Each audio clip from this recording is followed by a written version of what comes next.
Today's episode is brought to you by Speculative Fiction Collectibles, also known as Spec Fiction Collectibles. You can find them on Facebook or check out their website and see all their pre-orders and everything they have in stock. I'll include a link in the description below. Their customer service is amazing, and I've really enjoyed using this company for ordering my statues.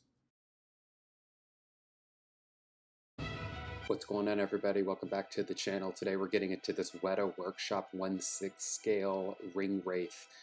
This thing is absolutely amazing for being a 6 scale statue. This is number 66 of 500. And here's the art box, which really blew me away. The matte finish against the gloss detail, the photography, the front cover actually unfolds and gives you a bunch of information, and just really high quality. You can really feel the production value in the box just alone. Here is the flap opening, so you can see all the info and the really nice photos of the team working on this particular piece. I got a close-up shot, so if you want to pause the video and read that, you can. These are some closer shots of all that information. Super, super cool. I really love that kind of stuff. And here is the foam block inside of the box. I love those little handles at the top. It's those little tiny details that makes the opening and the unboxing experience so cool. So breaking the seal here, which is always just so satisfying to feel the blade cut through that thick tape and then hear the crack of the foam. All of that stuff is really, really satisfying. So we're going ahead and seeing this thing, and this is pretty much what I'm seeing. I added some photos in here so you guys can just kind of get the full experience of exactly what I see as I open it. Pull back the tissue paper. That's how it's laying in the box. It's really only the two pieces, just the Nazgul on the base. It's very solid and has some really good weight to it. I was really impressed with the weight and just how firm and solid this feels. And then that's the hand holding the blade. I was really impressed with the sword. The detail on the sword's incredible, but the detail on the entire piece is really amazing. For the 6 scale, for the size, it really blew me away. Here is some info on the bottom, just who the sculptor is and the team, just info on the piece in general. And putting the hand on was just the simplest thing ever. The magnet took it right from me and it went right into where it wanted to go. And the sword actually doesn't make contact with the head. It's close, but it's just really well engineered. So here's the whole piece in its entirety. Now, the first thing that I noticed about this particular statue was the flow and the movement and just how dynamic it was. For it being basically a museum pose, this piece it's just so much movement there. You really get a sense of how the hood and how the cloak is made, and just how it, the sleeves of it, the hood of it, the back cape. Again, just so much movement, the dirt from the ground being kicked up onto the fabric, and again, just the movement. Look how many folds. This is all sculpted. This isn't mixed media. So I love sculpted fabric, and this is just the quintessential sculpted fabric, bells and whistles, that if you're a fan of sculpted capes, a fan of sculpted fabric, this is really a piece for you.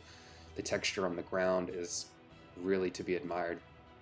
But again, here's just you can see the ins and outs of the actual costume itself, or the actual robe. So if you ever wanted to cosplay this guy or anything like that, this is just some of the best reference on how the cloaks are made.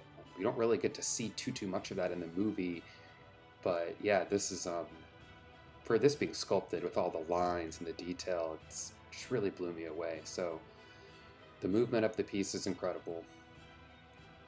And here's just some photos of the texture. This thing is just texture crazy. You really get a sense of that burlap, heavy wool-like robe material. And it doesn't look like a digital sculpt just came in and just laid this out really quick. This every part of it is a little different and moves with the flow of the fabric, and it really just does look hand done.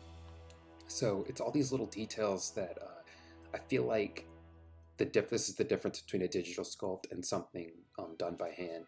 It's just so much detail, and yeah, it just has that hand done look. So again, I'm just blown away by the movement of the fabric. So I did happen to take a lot of photos of that, showing that, and the the detail. I like the decoration around the collar of the wrist of the fabric. Here's the gauntlets and the gloves, and the sword was really impressive. The hilt was very thin, and the blade of the sword is metal. Everything else is resin, but the blade is metal, and the pores and the textures and the unevenness of the blade, and this was just so impressive.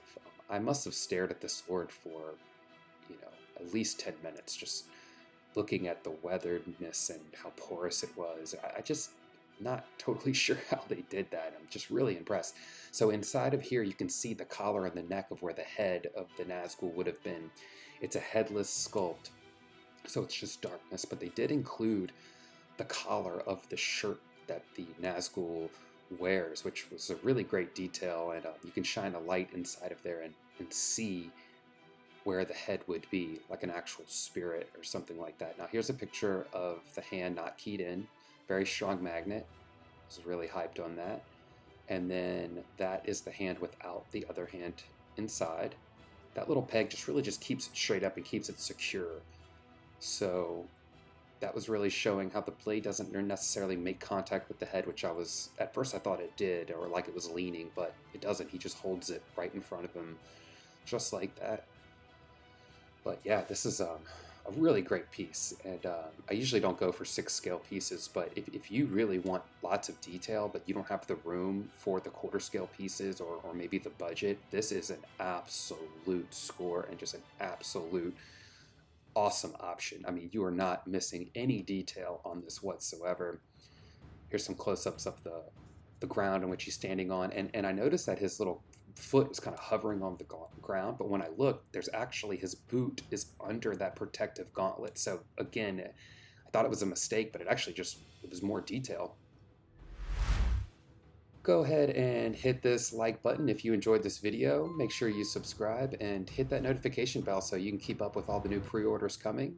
Once again, huge thanks to Speculative Fiction Collectibles for making these possible and just contributing and just being an all-around awesome company. Ever since I started working with these guys, it's really just made the ordering process for all my pieces so much easier. So once again, thanks again, Spec Fiction. You guys are awesome. And thanks to all the viewers. Be sure to stick around for more videos and more unboxings we have coming. We have so many things on pre-order, and they're going to start coming way more regularly. So keep on collecting, and we'll catch you next time.